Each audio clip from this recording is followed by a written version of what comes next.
Are you ready to get real? Welcome to real estate, the world's loneliest career, where you're always out of balance, unfulfilled, the role models are fake, the numbers unattainable, and you're just supposed to be and do it all. Join self-made millionaire real estate agents, wives, moms, and business owners as we level up, learn from special guests, and elevate and disrupt an entire industry through real education our way.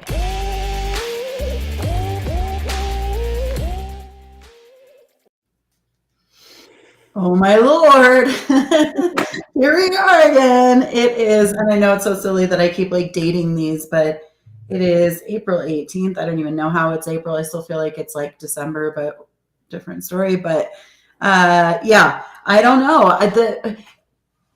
Do you remember the movie Hocus Pocus with the witches? I never watched it, but I do remember. Okay, so there's this line where the one witch is like, what is wrong with everybody? And the other one is like, they're all running amok. And I'm like, that's what I feel like everyone is doing and what the real estate market is like right now. I've never seen anything like this. Like, this is a whole different thing. Lots of chaos, for sure. Lots of chaos, very hard to find your emotional equilibrium, stay emotionally okay. Like, I mean, I've never seen anything like this. First of all, let's just check in on what is happening with your market, because mine went kind of crazy. Like, it got really exciting again the week before Easter, and then Easter weekend was like crazy busy, which is bizarre because typically Easter is the slowest weekend behind Thanksgiving and Christmas. And then it's slow down here, so I'm glad it was busy for you. And then it's dead again. Yeah. Well, we got some weird stuff. Like, I'm pulling comps like 2 weeks back at this point, because God only knows what the hell is going on. And like you said, like, it's just really volatile and kind of chaotic. Like, you don't know from 1 minute to the next if you're going to get 15 offers or no offers. And so it's really hard to set expectations. So I would say that houses are still selling for more than they probably should be right now in our market, but that's because it's a spring market, and this is what happens every year. It's PCS season for us, so we have lots of VA buyers that are all coming here trying to buy their houses before they get here in June.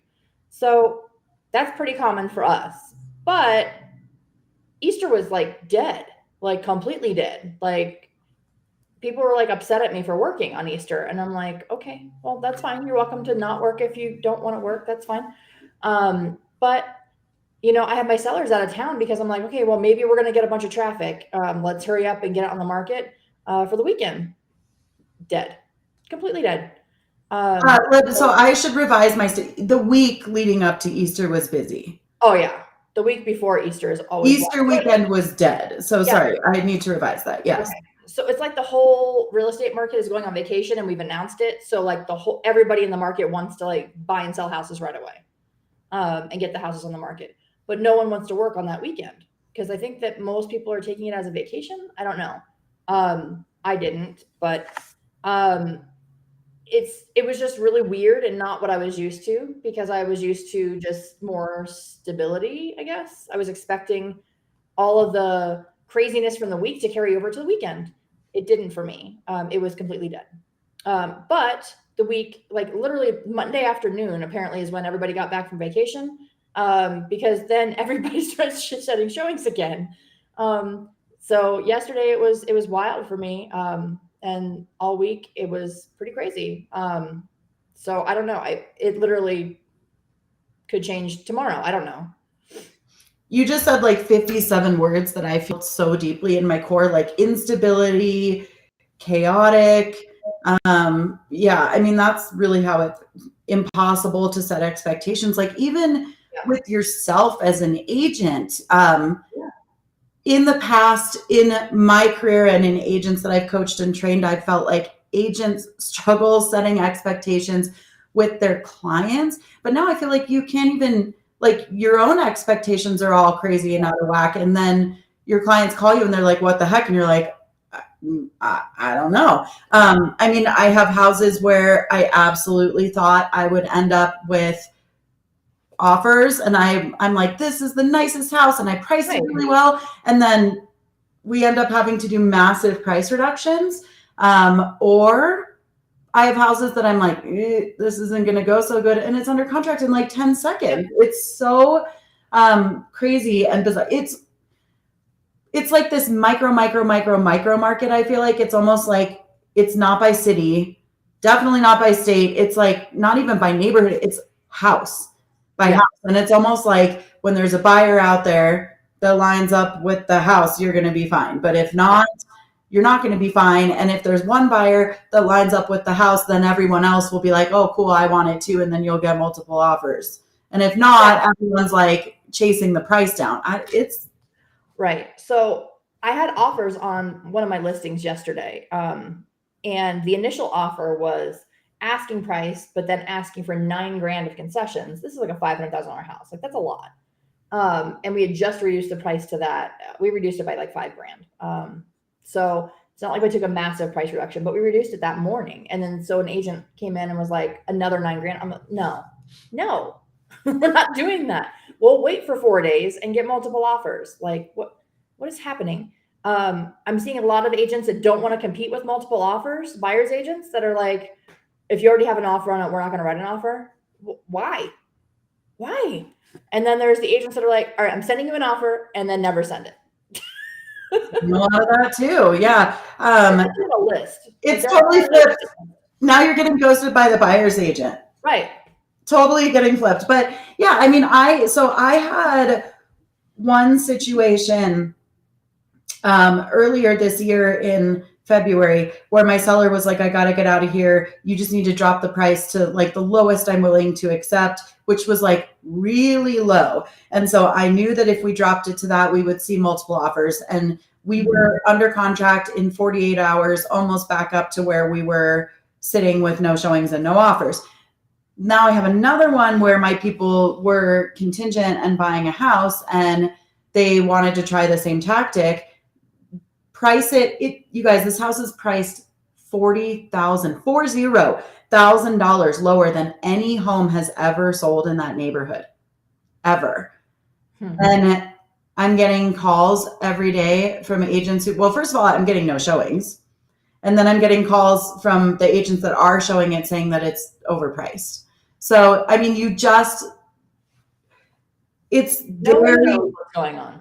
It's very, I don't know what's going on. Like that's how I feel too. It's crazy. Like so I'm getting a lot of calls because for the staging side of our company, like agents are freaking out when their houses are sitting on the market for like I got a call yesterday, been on the market for 27 days.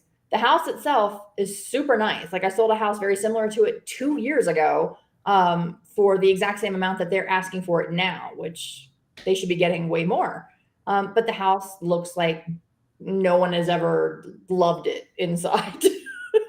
And I'm like, the reason why the house is not selling is because it's not staged. Like it needs to be staged, stage it, and it'll sell in like 8 seconds, get new pictures. The photographer was on crack when they took the photos. Like the saturation is off. It's bad.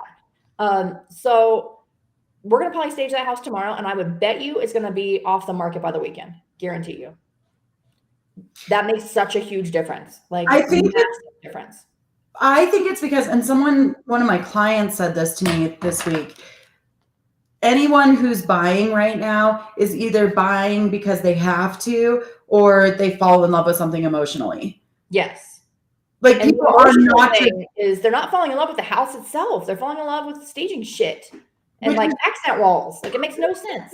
But I mean, I do think that she was right about that. I think that in order for people to buy right now, like they have to like really feel incentivized somehow to buy. They're not getting incentivized by rates. Pricing isn't down enough for them to be incentivized really by that. So I think what you're doing is incentivizing them emotionally, Right. I'm just trying to make sure that whichever price point we're in, we're definitely the nicest house by a mile, and we're priced right in the middle of everybody else. And that seems to be the secret sauce to be able to get the multiple offers. But if we have no other comps and there's nothing else in the market, it's kind of hard to be in the middle or even know where to price it. So it's kind of a gut feeling for a lot of this. And I know a lot of other agents are feeling the same way because they're calling me and asking me to come and look at their property and tell them what's wrong with it and why it's not selling. So I know there's a lot of that going on. Well, and then let's talk about the chaos that's going on with the clients, and then we'll talk about the chaos and with the agents in a second. But if we don't know what's going on, how the hell do the buyers know? I don't know, but it's so difficult right now because I am going so hard on setting expectations. Like, I think that I'm saying to my sellers, expect to sit on the market 30 to 45 days. It could happen faster, but I'm literally saying to them 176 times, I want you to emotionally prepare that you may sit on the market for 30 to 45 days. And that doesn't necessarily mean that something is wrong, because historically you shouldn't sell in 2 freaking days, but that's the pace of the market. Yeah. And then they call and they cry every day, 6 times a day. And I'm like, I am getting to the point where I'm like, I can't handle it. I've written it down in 67 text messages. Like, this is all pre-listing. I have told you in emails. We've had the conversation on the phone 17 times. I've made you repeatedly acknowledge to me, like, did you, like you do with your kids, did you hear me when I said that you may sit on the market for 30 days? Yes, Miss Lindsay, but then they call me every day and they're crying or they're panicking or they're freaking out. And I'm like, I can't handle it, because when you're dealing with 20 of them at a time, I mean, oof. I think it's coming from people are back at work now in a real workplace instead of being at home. And so now when they're at the water cooler, everyone's talking and they're always asking about the housing market. And everyone seems to have their opinion on what's going on, and none of it's correct.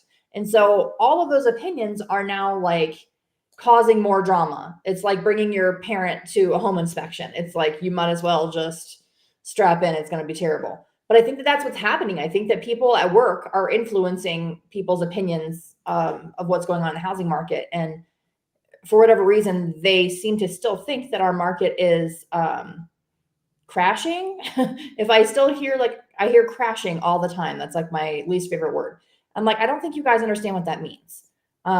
Because if we had any kind of a crash, it's because we had a slow part of our year, which we always have from November to February, but we're not in that right now. If you want a crazy slamming good deal, you probably want to sell your house in the next 15 to 20 days and hope for a lease back, and then wait for the lease back time and then buy another house in August, September. Yep. When our market slows down again. This happens every year. It's not like, I don't understand the panic, I guess. I mean, I get that right now. And I'm not saying, please hear me. I'm not saying people don't have the right to panic. I'm panicking. We're all panicking. Like, everybody's on fire. But I'm just saying, I've never seen it at this level before. And it's shocking to me, even when I feel like I'm going to the point where I have to catch myself and say, I'm not trying to freak you out. I know I've told you 57 times it's going to take a minute more to sell your house. I'm not trying to discourage you. I just need you to hear me so that you're not panicking, because it's not good for you to panic. That's a crappy feeling. And I never thought, I think you're totally right, because I have heard from a couple people in the last week or two where they've been like, but my neighbor said it would sell fast. Historically speaking, 2 weeks is fast. Right. Historically speaking, 30 days is fast. 2 days isn't normal. It's never going to happen again. We're never going to see that again. I also think you're 100% correct in that everybody's looking for the doomsday. Right. They want to because there are people out there who still really think we are going to crash. I ran into an agent friend at Home Depot the other day last week, and she was telling me that they sold their house 2 years ago, and then so right in the height of things, and then she just her personal home 2 years ago, right in the height of things. And then she just helped a buyer buy the same exact model next door. So literally next door, and it was $300,000 less. So there are deals out there, but that is not the average of what's happening in the market. What I've tracked is like 3 to 7%. Basically, but I think that where people are losing their asses is underpricing or freaking out after 2 days and dropping their price super low. Yeah, I would say too that the lending portion of our business is what's causing a lot of mass hysteria, I would say, because there's no stability. There's no like, okay, today's rates and for the next 3 months, we perceive rates to be around X. We don't know from 1 minute to the next what's going to happen. It's like, it's like watching Bitcoin go up and down. I have no idea like when to cash out and when to hold. Like, I don't know. And I don't think anybody knows anything about the interest rates, and they make such a huge impact on your payment that it inevitably is going to change the price point that people are going to be able to buy in for the same amount. It's shocking to me, like to see people that are paying the same mortgage as me on $1 million house, but their price point is 500,000. What?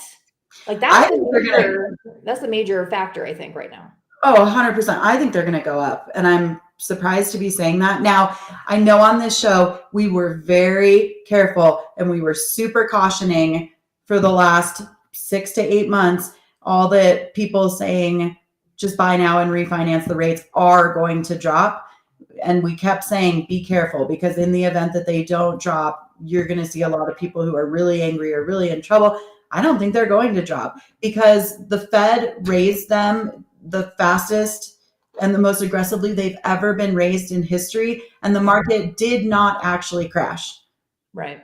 And so I think, all it really did was a return to normal, although it feels absolutely insane, but it's just pretty normal. I think they're going to raise them again, because why wouldn't they? They have more. Because now the market is back to being busy. So now they think that they need to control it. My I barely graduated high school prediction is that they'll probably go down a bit September, October, November, to help like stimulate the market again, because, oh my God, why aren't houses selling? Well, because it's slower then. That's always slower then. Like that's normal. But I think that we're going to see that then. And I think we're going to start seeing some more posturing for political reasons, that the market is now good. Everything's safe. Come on out again. Don't hide behind the curtains. You can come buy a house and everybody can afford it. I think we're going to start seeing some weird ass programs again. The grant type things, the things that 1% of the population qualify for. I think we're going to see those. I did just see something the other day. Somebody posted about a 1% down conventional, which I'm like, holy crap. What in the world? What are we doing? What is we doing, people? We don't learn our lessons. You are dropping the wisdom bombs today for sure. I agree with you 1,000,000%. It didn't affect things as significantly as we thought that it would. And we needed to slow down. We needed to return to normal. And when you said, oh my God, houses aren't selling, they are selling. They're just selling in 30 to 45 to 60 days, which historically, again, that's normal. And that is what is healthy. At that level, prices are still appreciating 3 to 5% a year. That is not a crash, but I don't think you're ever going to see 3 to 4% rates again. The only way that I think that you'll see that is I do think they'll come down when we get close to election season, because historically they always do. But I think the only way you'll ever see that again is if we really hit like World War III. If we have like a really bad something happen to the economy, because we need to burn off this inflation. And we do that by charging higher interest rates. And if we raised them and the world didn't crash, then why would it was like, remember during COVID when the price of lumber went up way high and everyone was like, why would they ever bring it back down if they know they can charge higher prices? The Fed isn't going to go back to 3% interest rates when they need to burn off this inflation. That's the way they do it. And it didn't screw everything up. It did what they wanted it to, which was stop the inflation of houses going up like crazy. Right.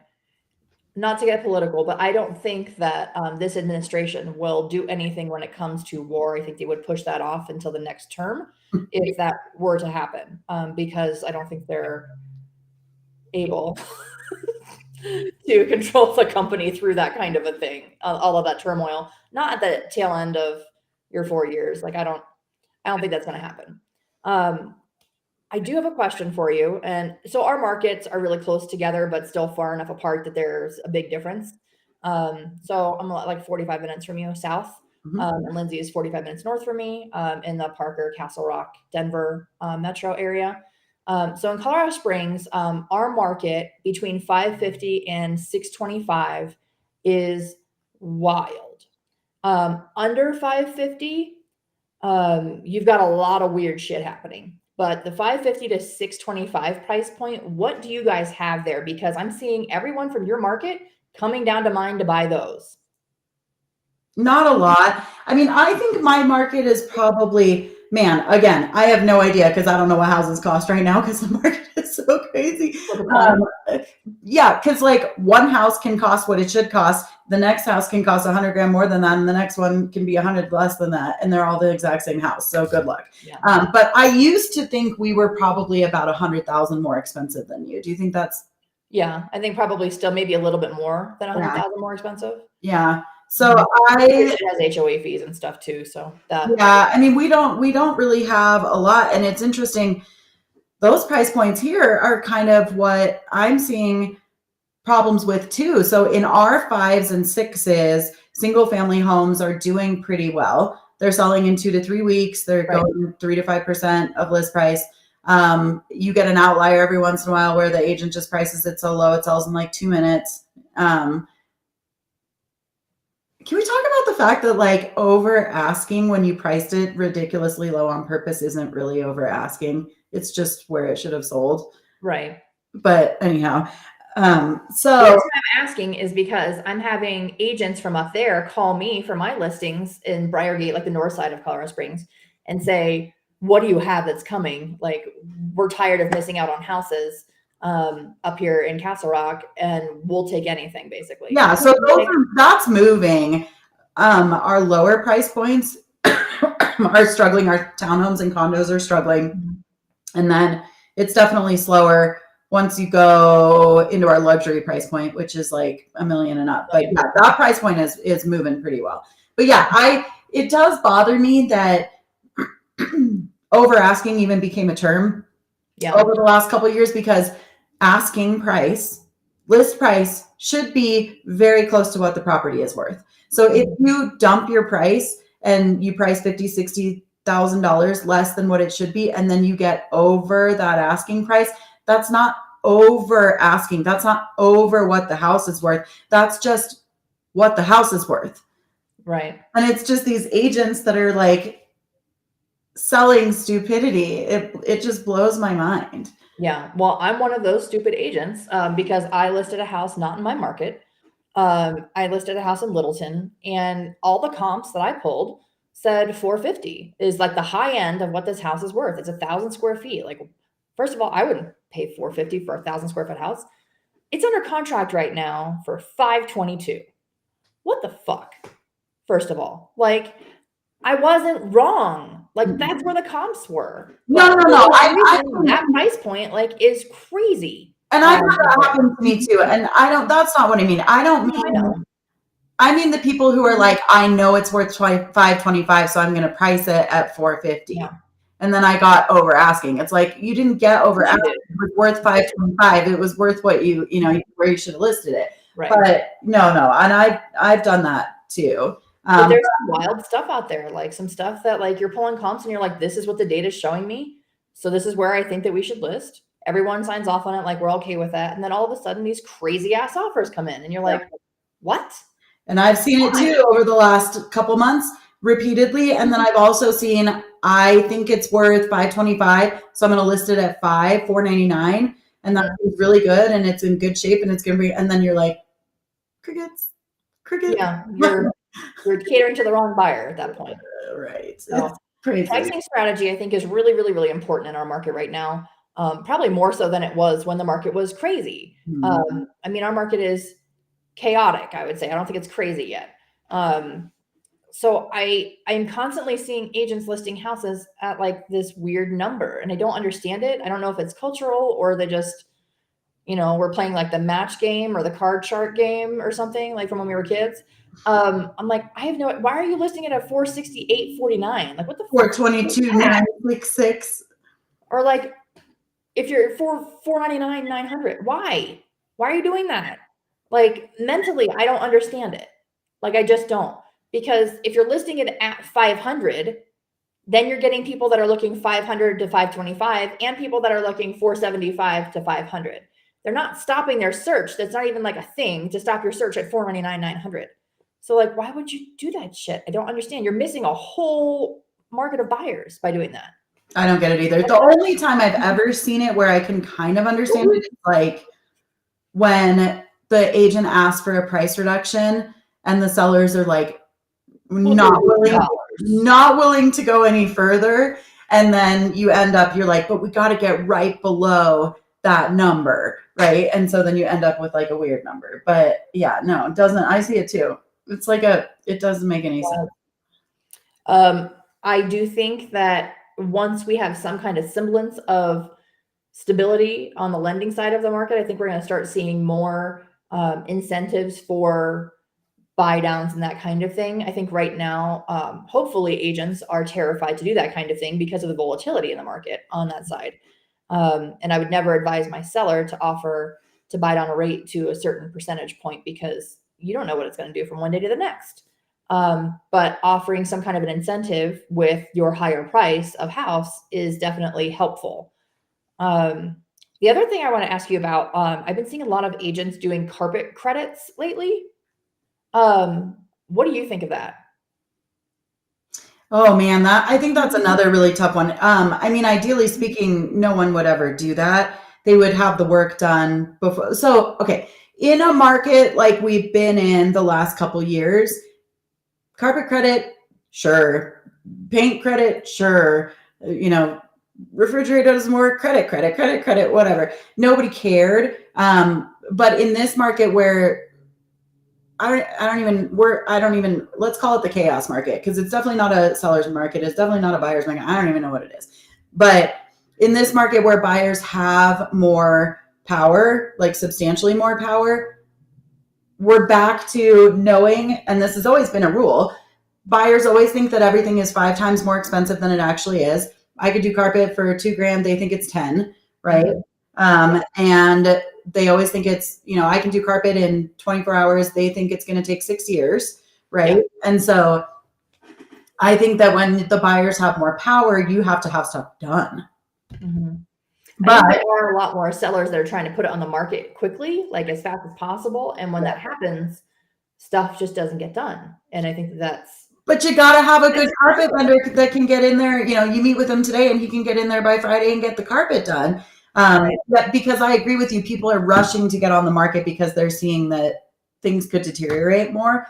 And so, yeah, absolutely. But you've still got to, if you have issues, you still got to figure out how to overcome them and quickly. I think the biggest problem right now is finances. Again, I think the amount of things that, and we're going to talk about craziness with the agents in a second, but I think that the amount of things that agents have to prepare clients for right now is brutal. And no one knows how to do it because, again, in my stupid statistic, I say it 5 times a day, 90% of agents, according to NAR, have never worked in a market like this, anywhere near like this before. So they don't know how, and they're afraid of it. And you have to prepare your seller for it's going to sit longer. You're going to have to negotiate. No, that price is too high. You're going to have to give concessions. You actually got to clean it, all these things. And so I think that when it comes to like, oh, now I got to tell you, you got to replace the carpet before you even go on the market. That's just another thing that the agent is like, oh, I don't know. I can't say that. And then the agent either isn't financially solvent enough to pay for it, or they're terrified of what's happening right now and they just won't pay it out of pocket. So there's just not a lot of, if 90% of the market, if that's who the agents are, that's 90% of people that can't or won't pay for it up front, right? So, and that's why you're going to start seeing agents lose their ass to experienced, solvent agents, because as the market gets more difficult, real estate commissions go up and the value in an agent goes up, and especially sellers are looking for more experienced real estate agents that can help them with stuff like that. So, I mean, there's so many options out there. There's a company called Curbio where your clients can get any type of work that they need done for free, and then they pay it back at closing. There's tons of options for you as a real estate agent to be able to do that. Like, message Angela and I, we could go through that with you. But to answer your question, you got to get it done.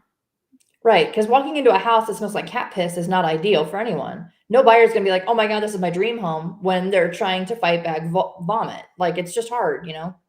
Maybe do those things. Yeah. And putting a house on the market that smelled like cat piss and that makes people vomit and selling it in 3 days, that's not real estate. And I think that agents over the last couple of years, they think that it's really HGTV. You put the house on the market, it sells instantaneously. Everybody's happy. They look like a meme. They're high-fiving each other across the closing table. The buyer only looks at 2 houses. Like, I keep seeing these posts too, where agents are like, how many houses do I have to show these people before they pick one? And everyone's like, well, how many houses have you shown them? And they're like, 5. In recession days, my average was 75 homes a buyer, because there was no urgency. They could just take their time, do whatever they wanted. Right. So like, that wasn't selling real estate. That was just like, you were a tour guide at that point. Tour guiding, putting in a fancy listing description and making way too much money. Yeah. Unpopular opinion, but it's true. This is selling real estate, so learning how to handle objections from both sides, your own clients on refusing to do things and the buyers on what actually has to be done. And it's really hard. And that brings me to the chaos with the other agents. I have never, ever seen anything like this in my life. I have been on the phone with my broker 24 hours a day. I've never seen anything. Even my transaction coordinator and I were talking yesterday, and she was like, this is insane. I mean, the way that the agents are behaving is insane. Yeah. Insane. I mean, the last 6 or 7 deals that I put under contract on the buy side have all had contingencies accepted because there were no competing offers, and we've beat the crap out of the sellers on price. And the agents call 20 times a day, at least. When are you putting your house on the market? What are you doing? How many buyers did you have today? How many showings did you have today? Can we move it up? Can we move it up? My sellers are freaking out. And I've just gotten to the point where I've had to be like, you shouldn't have taken a contingency. Clearly you don't know what that means, but you gave me a 60-day contingency so you can call me on day 59 and bother me, right? But I've just never, and then again, you have 10 of those at once, and it's just like, oh my God. And then doing really shady stuff and trying to get really shady stuff passed and done. And, are you seeing an obscene amount of chaos from the real estate agent side too? Yeah. I think a really good, way to watch it is to look at your feedback on your listings, and see how different they are. You can, I think that that's indicative of obviously a chaotic market, but some of the feedback is just borderline is that actually a real sentence? Is that, are you actually insane? It's crazy to me how much of a difference there is between agents, and it's massively different between agents right now. So I would hire the most expensive, best possible agent you can find, because we are the ones that are going to be fighting for every dime, every nickel, every penny of your money. Whereas some folks that don't know what they're doing, it doesn't mean they're new. They could be any agent that, if they just don't know what they're doing, it's a mess out there. It's a bloodbath. Just don't know. It's a literal bloodbath. I mean, like I said, my broker had to say, we were on a 3-way call with another agent's broker, had to say to another agent's broker last week, I'm sorry that my agent out negotiated your agent. but you have a contract and you have to stick to it because unfortunately your agent allowed their clients to sign it, right? And so on my buyers, I'm beating the crap out of these because like I'm tactically looking for deals where I know that they're going to let us clean up shop, and I'm finding them and we're getting them done, and my buyers are getting killer deals, and I'm getting furnaces replaced and air conditioners. Like we're beating the crap out of these people on these buy side deals. And then on the listing side, I am, even though I said earlier, I'm talking to them 100 times a day, I'm telling my sellers, hang in there. Yeah. Don't drop your price. Don't get crazy, right? Like give the house the chance that it needs to get where it needs to be. And I'm seeing all these other agents around town. I mean, 6-figure price reductions after 7 days on market. And I get it. I have 2 right now where they need to get under contract, 3 actually, where they need to get under contract quickly because they are either moving or they have a contingency or whatever. But like, you shouldn't be doing 6-figure price reductions after 7 days on market. No. That either says that you took a listing that was way too high and you didn't know how to tell them it was way too high, or you just can't control your seller. So I've never seen a market where skill of the agent matters so much, ever. And I am exhausted because these aren't even real estate deals. Like this is like war. It's like suiting up to go to war. I mean, it's war to get it under contract, and then it's war when you get to the inspection, and then it's war when you get to the appraisal. So, I can't tell you how many times I have seen agents in the last 90 days posting stuff like, I'm quitting. I'm done. I can't handle this. I can't handle the emotions. I don't know how to fight like that. I'm not ready to fight like this. I mean, it's just like, crazy. No, I know. I feel like I negotiate more before people write offers with agents. Like I negotiate with the agents on my listings more before they even write the offer than I do during the contract itself. Like it's like you have to set those like boundaries up front. And I feel like that's what I'm trying to do now. Because I know that like an inspection, if I don't set the boundary up front, that they're going to start trying to pull some shit. So I try to get that out of the way ahead of time and let them know we're going to start taking backup offers. Like, I don't care. Because you're going to like everyone's true colors come out.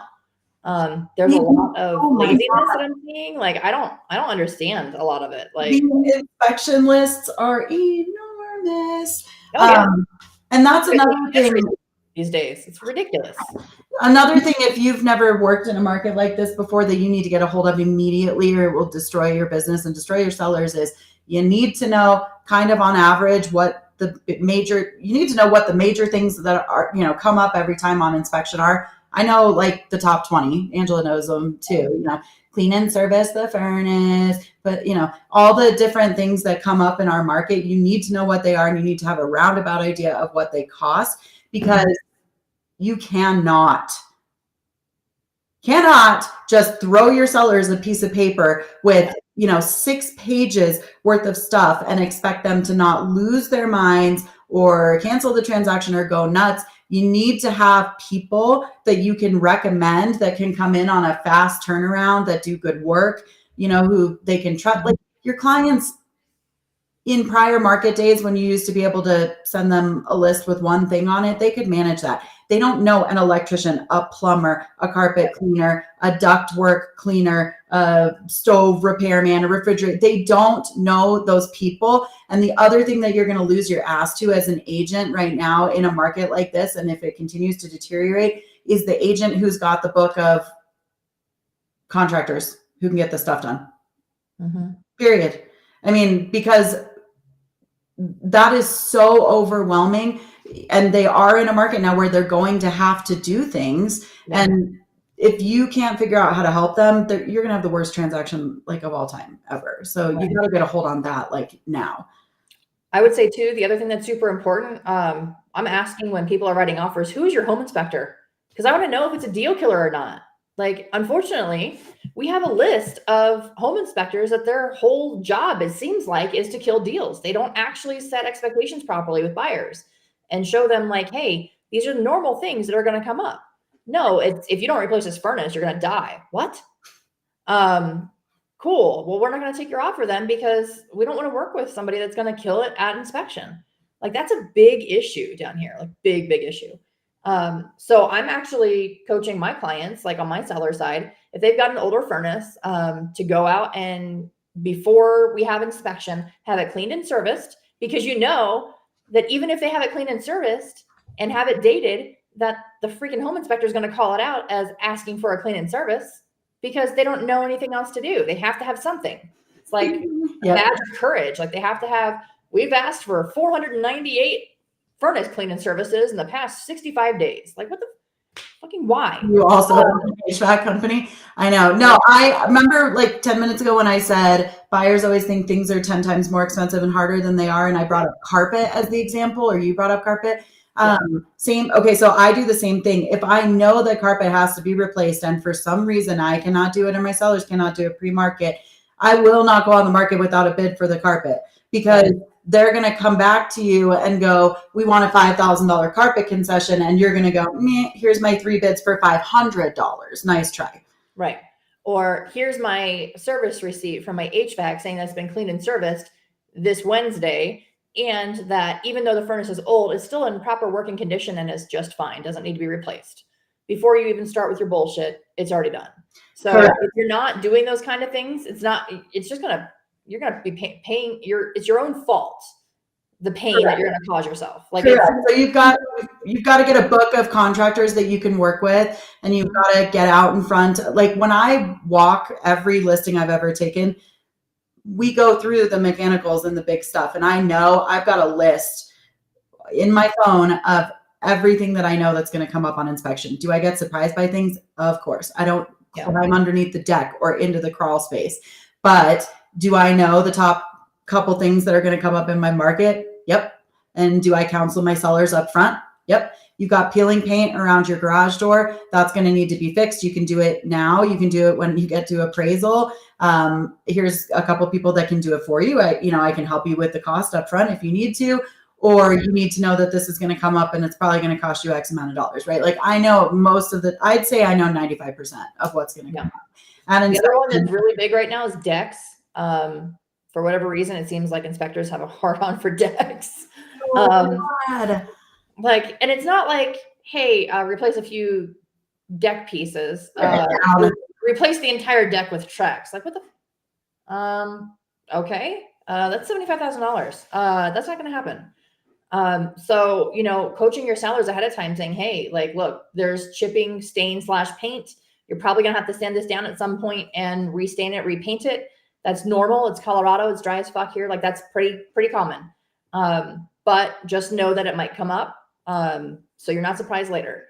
Like all of our clients right now that have all of these lists of things they want to do, things they want to clean in the house, you should also add to your list, clean and service your furnace. Even if you're not looking to buy or sell that house that you're currently in, like clean and service your furnace. Go and check on your deck. Make sure that all your paint's not peeling off of your deck or your house. Check out your roof. Make sure you check out your roof now before hail season and after hail season so that you know what's going on up there. Those are your major things that typically are going to come up. So if those are good. The rest of it's not bad. I think you've got to be, I'm just blown away by how easy this job got. And like, again, unpopular opinion, I hate to say it, but we're back to work, and as exhausted as I am, I enjoy it because I feel like I'm actually doing something and helping people. I'm not just a tour guide, right? But so you've got to be so much more involved in this process. Now, if you're taking a listing, you either need to be having these conversations at the table. If you're in competition with a bunch of other agents or you don't feel strongly enough that you can have those hard conversations up front, then once you sign the listing, you need to go back and you need to walk through it and have, a pre-market look over and talk about everything that needs to be done with clients and their options, because you're not just going to get away with it anymore. And then you need to, be having conversations with them right before the inspection too. If you sat on the market for 90 days, hey, go wipe down your furnace and change the filter before the inspector comes, right? Like, And if you've not been through a lot of home inspections and you don't know what to look for, whether it's as an advocate for your list, as your sellers, or whether it's like what's appropriate to ask for on the buy side, go to your brokerage and ask them to pull the last 20 inspections from this year and look at what comes up. Call it a home inspector and ask them what comes up every single time, right? But I feel like 1 to 2 surprises as a client can be managed. Surprise after surprise after, they're going to hate you for life. Right. When your inspection objection list now has 46 items and can be used as toilet paper in a pinch, like that's ridiculous. Like it shouldn't be like that. You should be able to overcome a lot of that stuff and be setting those boundaries and expectations up front with not just your clients, but with the other side of the transaction too.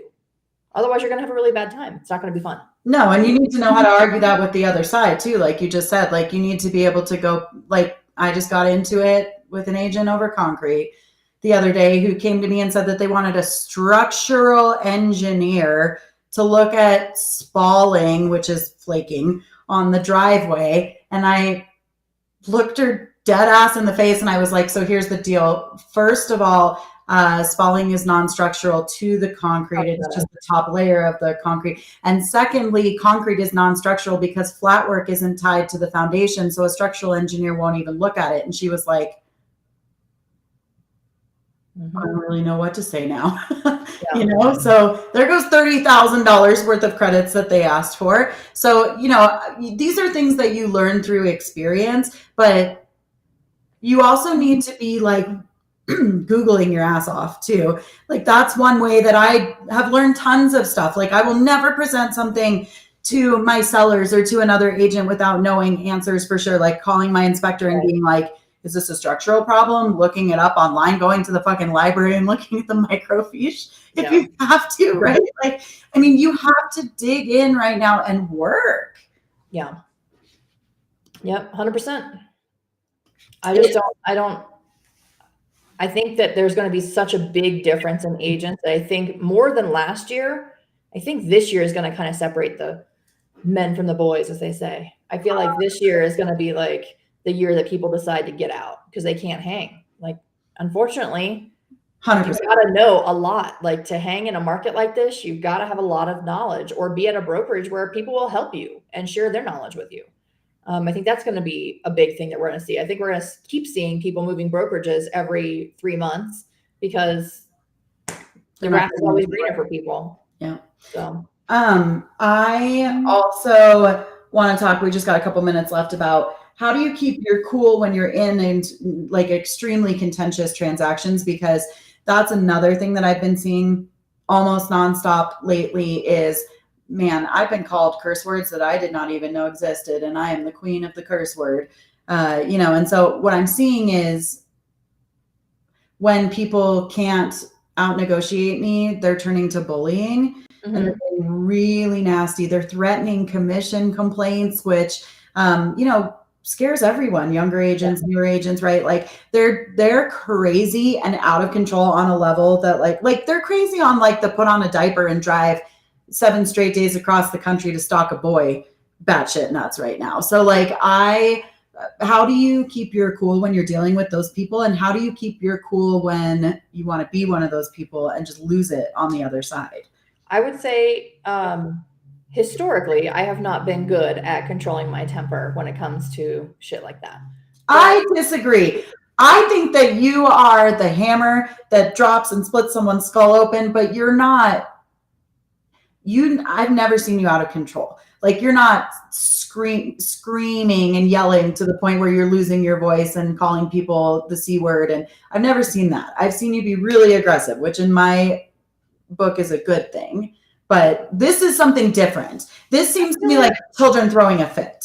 Something that I've been incorporating lately the last couple of years is like when people get more nasty or aggressive with me, my go-to is just to be the voice of calm and say, look, that makes here's sense. the shit sandwich that we currently have. Do you want to go to closing on this house or not? Here's what we have to do to get to closing. What are your mandatory items that we have to fix?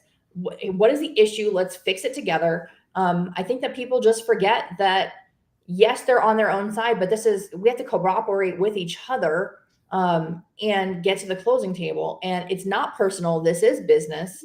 And so I think separating that really is helpful for me, at least, and not taking everything personally. Like I advocate like a motherfucker for my clients, but when I can't get my way and I still get them like 90% of the things that I wanted to get them on their inspection, that's probably a win. Yeah. But for me, I'm really hard on myself and I'm like, that sucks. Like I feel really bad about it. Like I should probably pay for something. No, I shouldn't. I overthink everything, but you always want to win. But at the end of the day, the biggest win is just getting everybody to the closing table and getting people, the massive amount of money that they're trying to transfer to buy a home. Like this is like the coolest sales job in the world, right? This is Monopoly in real life. And I feel like we forget that, and the novelty of our job wears off really quickly because we just get really burnt out dealing with assholes all day. I don't know that our clients have any idea how much bullshit we deal with on a daily basis. I don't think they have any clue because I hide it from them. Same. I don't want them to see that. I only ever involve them if, it's really bad and I can't handle it anymore, or I need their sign off on something. But for the most part, I take care of it. But I do think that absolutely there is some chaos going on in the real estate world. There's a lot of posturing going on, flexing, dick measuring contests, if you will. I think that's definitely happening. And a lot of times for me, at least, I see it manifest itself in inspection. So that's why I've been trying to get ahead of it up front. So if somebody wants to walk away over the fact that we're not going to blow out the sprinkler in the middle of winter, like, all right, see ya. Like you're going to cancel over that. Duh. I've been really trying to practice that pause, which is like really hard for me because, well, it's been really hard lately. Like I had an agent the other day who was screaming, like foaming at the mouth, screaming at me about something that was so ridiculous, and I was just standing there. Like I was actually standing in the hardware store and everyone around me could hear her yelling, not on speakerphone. And I was just like, my jaw was on the ground and I could not believe it. And so I said, I have to step out of this conversation. I hung up the phone and it made her so angry. And then she called back and screamed on my voicemail another 27 times.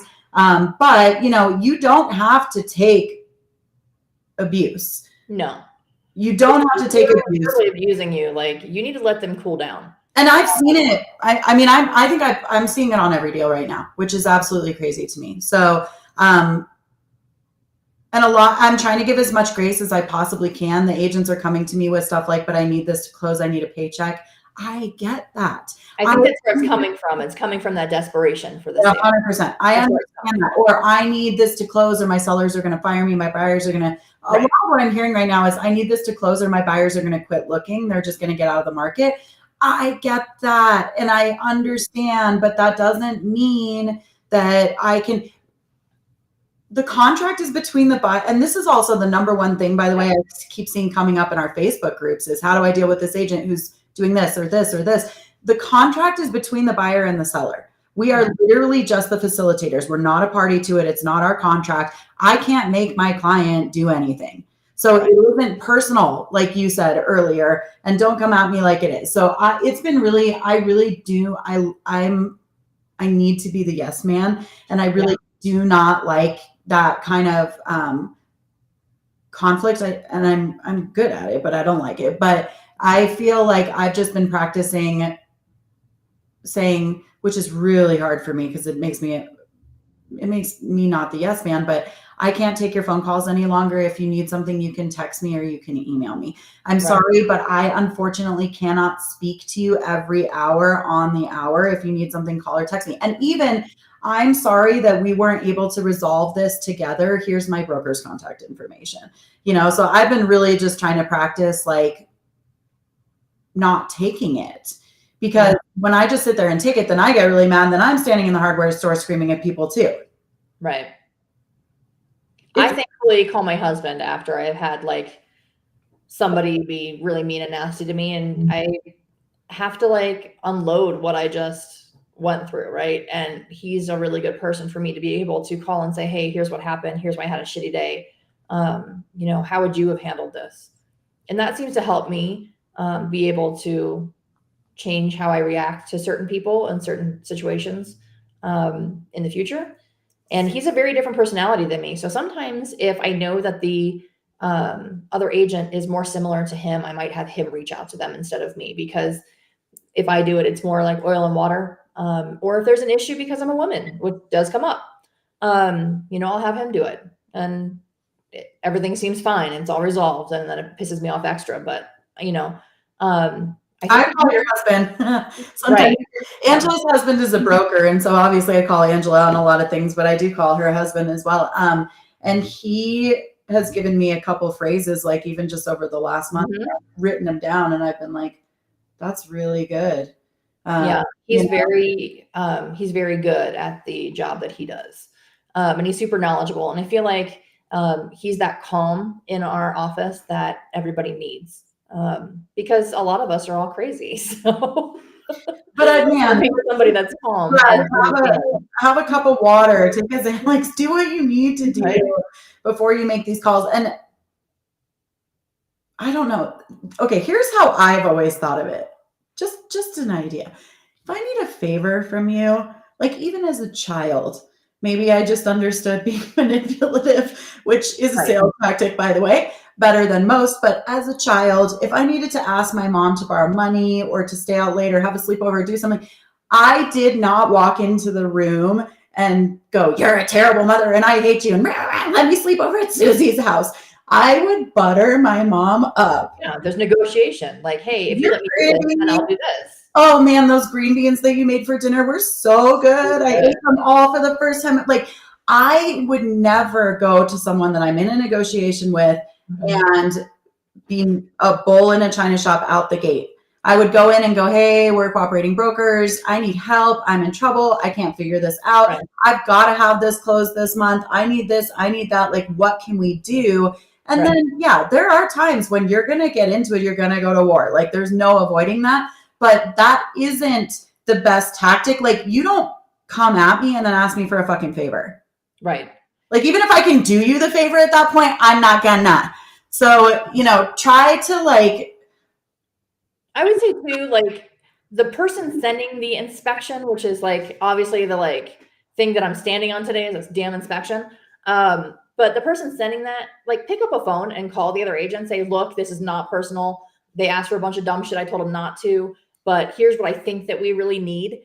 Pick up a phone before you send a list that's 8 miles long, full of cosmetic bullshit on a house that was built 45 years ago. or if you can't, and this is another thing, like, we talked about this a couple weeks ago. If you're really, I've been in these situations, I've been in them recently, so I'm not judging. If you're really in a situation where you just are really afraid or you just feel like you can't make that call, put it in writing then, at least. Yeah. I actually picked this up from another agent a couple years ago in another city and I stole it. I've started writing on my inspection. So here we have a form called the inspection objection where we write the list down. And I've actually started writing at the top of it, buyers respectfully request the following.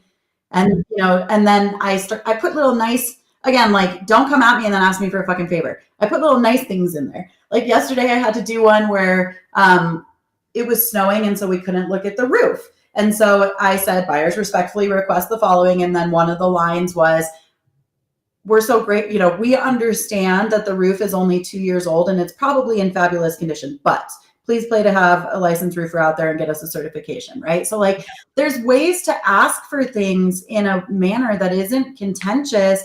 And Right. What happened to kill them with sugar? Like it's going to get you so much further. And then if you can't, then yeah, you got to pull out the piss and vinegar. But like, I just don't understand this whole come at people super hard from the beginning thing. And like with me, good luck to you. I'm not the right person to come at because I will come back at you. I will clap back, right? So like, I don't know. It doesn't need to be so contentious and so crazy. I think that happens when communication is shit. Honestly, I feel like if you have better communication with the other agent and the lender, I think that you're going to have a much easier transaction. And I think you're going to get the response that you want. Like the other day, I was actually negotiating more with the lender, who was then bringing that information to their agent respectively on the transaction, so that I could get a better offer written, for my Angela's sellers. talked about that a lot. Calling your team, right? So if you have something that's really scary or difficult, or you don't know how to get through, call in your lender and see if the lender can call the other side. Call in your inspector, call in your title rep, call in your team and see how your team can help you. At the same time, if it's the other side of the transaction, like still call that lender. If you're the listing agent, call that lender and say, hey, like I called on yesterday's and I was like, hey, if some shit goes down and weird things come up, please call me directly and tell me what's going on so that I can help you through it if it's something that we can work together to find a solution on, instead of me finding out by a termination. I'm asking you for that respect because I have a tremendous amount of knowledge, and so do my sellers, because I've coached them that way. So I would hate for this to cancel over some dumb bullshit like you structuring the loan wrong. Like, let me help you figure it out. So yeah, and the other side's team will help. I've had that happen too, just in the last couple months, where again, I'm dealing with these insanely contentious deals, and then I'll be talking to the lender and say, like, dude, what is the deal here? Like, yeah, the agent is a psychopath, or I cannot believe that they're killing the deal over this. And he's like, that doesn't really need to happen. I don't think that they want to cancel. I think that they want to move forward. Let me find out what's going on so we can smooth that over. Yeah. So like Angela said, cool heads prevail. So if you can't, like, if the cool head isn't the agent on the other side, like, first of all, you better learn how to be the cool head. Do you know what the most amazing feeling in the entire world is? When you annihilate someone and you're so sweet about it. Like, that feels so, so good, because you're like, I just handed you your ass and I didn't even raise my voice, like cooler heads prevail. If you can't get the cool head from the agent on the other side, then go find someone on their team who can help you with it. Yep. 100%. And do call their broker if you have to. I mean, don't be that person that calls everyone's broker, but if you have to, you gotta call. Yeah. I think it's going to be a super interesting year. I don't even want to. It's going to be a super interesting week. Let's see what happens this week. It's going to be a super interesting day. I don't even know anymore. It's like pulling straws by the minute. Mm-hmm. I have no idea. I don't know what's going to happen. I think that fourth quarter could be a bloodbath. Yeah, potentially. I think that you're right. I think this is going to be the year where we see a lot of fallout in agents, lenders, all the people in the business. Which is sad. I think that it's about to get really, really, really busy. At least that's what I'm telling myself every morning, and that's how I'm running my business. So, yeah, I mean, I'm building right now when most people are not. And I feel like it's because I see something coming. Like, I know that this is not the top of the market for this year. I feel like the top of the market is going to be in like a month and a half. And so I need to build everything I can, get more listings in the market because our inventory is low. I'm putting all of that stuff in place right now to get all of those things on the market and ready so that those clients can get top dollar when the market does explode, which is about to happen. So, yeah, I mean, I think it's going to be a really interesting year. I think people need to go back to more education, being in a brokerage that supports them, having someone that you can call on Saturday, Sunday in the evening when you need help, Yeah. And somebody that's actually working in this market right now is really helpful, that sees what's going on. This is real estate. Like, I honestly, I don't know what else to say. We've had an incredibly easy few years. Everyone who thought the last couple of years were hard are in for a big ride. I mean, it was a different kind of hard, but big ride here. And, this is the reason why we make the big bucks, right? The lawyer who, deals with, helping people with traffic violations does not get paid the same and is not as highly respected as the lawyer who deals with people who are facing a murder one death row case. Right. So this is where you get to shine. This is where you get to differentiate yourself. This is where, if you work hard and you dig in, like you build a brand and a business for life. Yep. And your momentum that you're about to have, if you don't already have it, you got to keep that shit up. The longer you keep that momentum, the safer you're going to feel financially going through the third and fourth quarter. And you got to keep working. You can't stop working. The people that stop working are the ones that have a really bad time in the fourth quarter. Whereas Lindsay and I are always like running around like crazy people. Like you have to keep going. You can't just rest on your laurels and stop. Like now is the time that momentum's starting, and you're starting, like you have to get a hold of it and put systems in place so that you can ride that momentum as long as possible. So that might mean spending a little money, and that's really hard for people to hear right now, but that might mean bringing in some leverage with a VA or an assistant or a transaction coordinator or a stager, or, you know, I don't know what else, but that means financially kind of investing. I mean, we've talked about this so many times. yeah. What Invest other in yourself. planet Earth do you not have to make a single monetary investment in, and you can make 6 figures with your eyes closed? It's not a real business. No wonder everybody wanted to be a real estate agent. Yeah. So, All right. Well, let's see what this week holds. you want to take a bet? Let's take a bet. Let's make a $5 bet. I have no idea what we're doing. Do you think next week is busier or slower? For my market, I think it's busier than this week. I think it's busier too. Loser buys, well, we're both losers. Loser buys Cuba. I think it's going to be busier too, but we'll see. All right, guys, we're very thankful that you watched with us. We haven't had a lot of interaction lately, but I know it's probably because you guys are just as confused as we are. So if you have any questions that you don't want to ask on the show, message us anytime. We love you guys. We'll see you next Tuesday at 10. Bye. Angela and Lindsay would love to receive your real estate referrals in Colorado. Connect with the Homegirls on social media at The Real Homegirls